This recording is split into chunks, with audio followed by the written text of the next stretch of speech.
If God desires it, we're going to be trying out 2 homebrews of Asteroids on the Commodore 64. Allegedly too slow to do a decent Asteroids version. Yeah, anyway, that's what we're going to be doing. If it works, I do like that phrase, if God desires it. My friend's mum used to say that to my friend when he said, I'm gonna buy something, and his mum would turn around and say, if God desires it. Anyway, I ain't spoken to him in 2 years, so. Da da da. I don't know which version this is. Run stop to start. Okay. So there's 2 versions on Gamebase that took my fancy. Alright, this is the Asteroids emulator. So after this we'll be playing CBM Asteroids. I don't want any trainers at all. Joystick 1 or 2, good. So up is thrust, and fire is fire.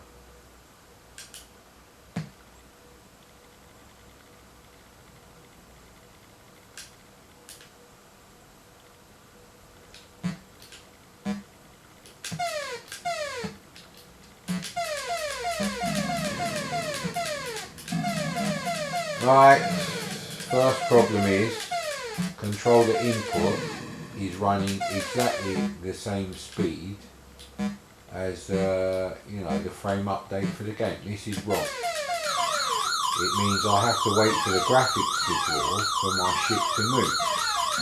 They should have drawn your ship twice for every time everything else is updated. This is a trick that Lemmings does. Lemmings updates the mouse at 50 frames per second, and the graphic engine for the game runs at 25. It's the same principle. So, you know what? Good effort, mate, but you need to go back to the drawing board on this one, because it's too laggy. And Formula 1 Grand Prix circuit plays absolutely fine. So there you go, mate.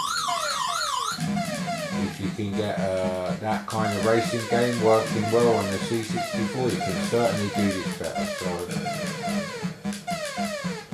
that was a failure. What fucking directory was that in? Ah well. The gods of retro blasphemy did not strike down my C64 in disgust at what I just said, but it's the truth. You know Asteroids is difficult to do on a 1 MHz C64 without a horrendous bitmap mode that you have to use, which is basically just 40 by 25 user definable graphics laid out in a convenient pattern for you, which is not convenient at all for doing bitmap games.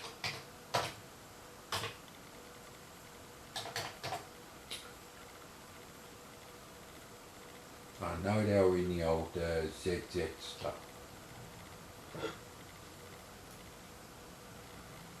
So that's your first design decision. No matter what I do, I can't do this at 50 frames per second. Well, how about you move the fucking asteroids half as often as the UFOs and your ship. Let's leave it at that. You won't notice the bullets, they're only 1 pixel. So yeah, like I say, Formula 1 Grand Prix circuit does it. Some versions of Stunt Car Racer on 8-bit micros do it. It's the obvious thing. People knew that you had to do that decades earlier, so I'm not going to apologise for that. Thumb down the video if you don't like my attitude, but I'm giving you an honest opinion of people's attempts at doing Asteroids. Now you are welcome to look at my laser basic games that I may write and say, oh, that's shit, why haven't you got sprites in the board, rubbish. I couldn't give a fuck, mate. My channel's already dead. In fact, I could have catapulted my channel into the limelight. I'd have so many views, it would be unbelievable in the last 24-hour period. But I chose not to make that video because it's political. It made me really angry. I found out something about one of the mayors in this country who's trying to portray himself as just an ordinary man with ordinary job. Turns out he's another fucking liar like another politician. Because he earns £1 million in 10 years, 9 years at his current salary. There you go. Will you earn £1 million in your lifetime, mate? Not the way coronavirus is going. So this doesn't give any kind of date, no. No life loss, no. A for asteroid.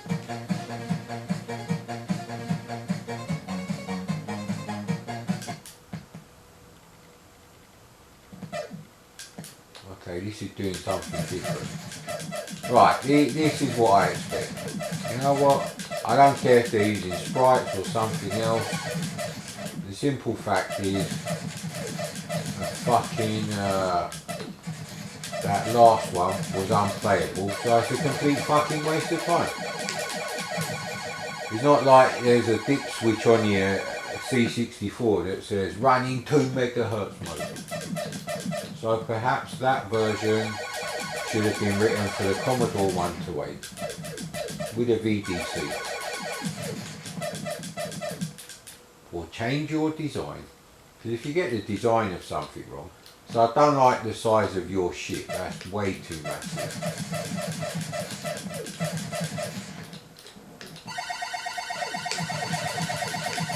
So it's absolutely fine. If Atari had released this, they would have made a lot of money.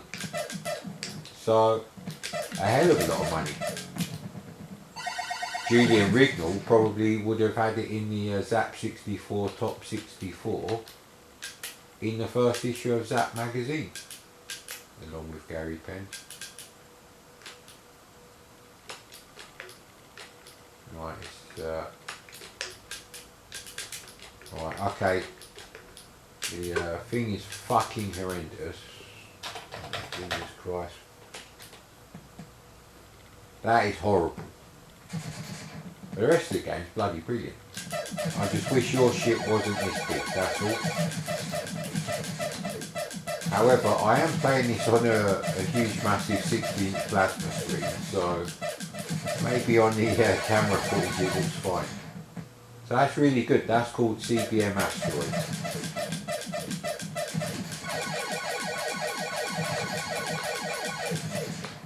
Now, Asteroids is one of those games where, you know, people of other computers will always say, oh well, the C64 CPU is too slow for a decent asteroid.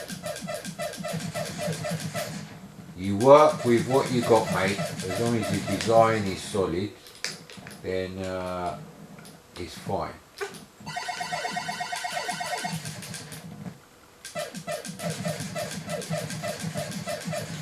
Now, if I was going to nitpick, I'd say changing direction when you're moving about. That is not quite like the arcade. That is more sort of like bitmap arcade game sort of movement. Right, so it's down.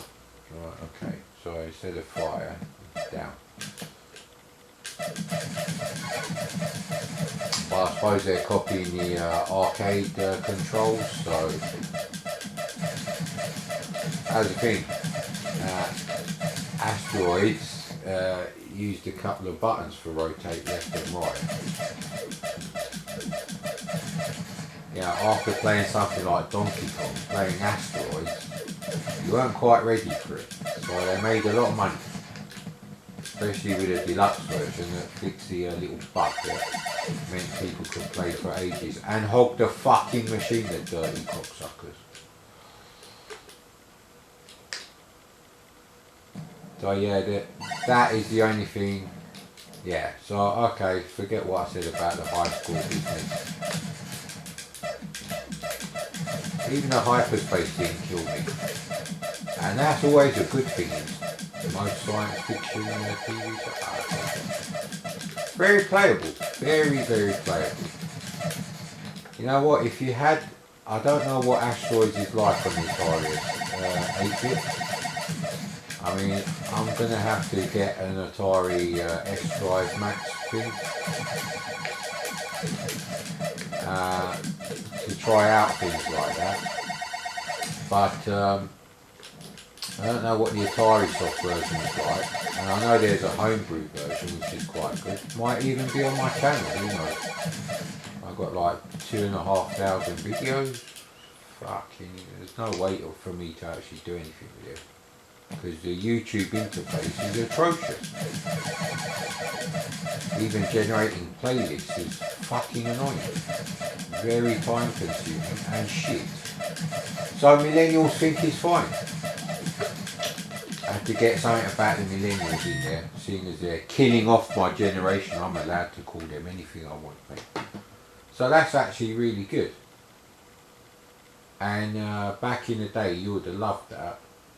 Wouldn't have paid 30 quid for it, but I would have almost pulled my mate's arm off getting the copy tape of it that he was going to hand me over.